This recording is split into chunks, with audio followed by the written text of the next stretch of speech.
এত কিছু নিছস, বাকি কিছু আছে এটা ছাইড়া দে। 10 ভাগের তো 8 ভাগ নিয়ে ফেলছস, 2 ভাগ আছে ছাইড়া দে। ওই 2 ভাগই তো দরকার। কেন ওই 2 ভাগে কি আছে?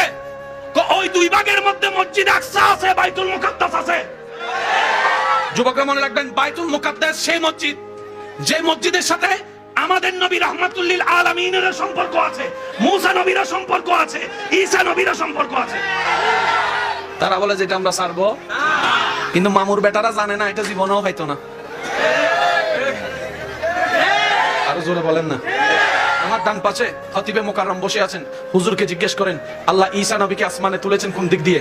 বাইতুল মুকাদ্দাস মসজিদে আকসা দিয়ে। আবার ঈসা নবী নামবেন কোন দিকে? বাইতুল মুকাদ্দাস দিয়ে। আমার নবীকে আল্লাহ মেরাজে নিয়ে গেছেন, উর্দুদেশ ভ্রমণ করিয়েছেন, মক্কা থেকে আকসা নিয়েছেন, আকসা থেকে উপরে নিয়েছেন। এখন উলামায়ে কেরাম বলে আকসা কোথায় জানো? আকসা হচ্ছে আসমানের দরজার বরাবর নিচে।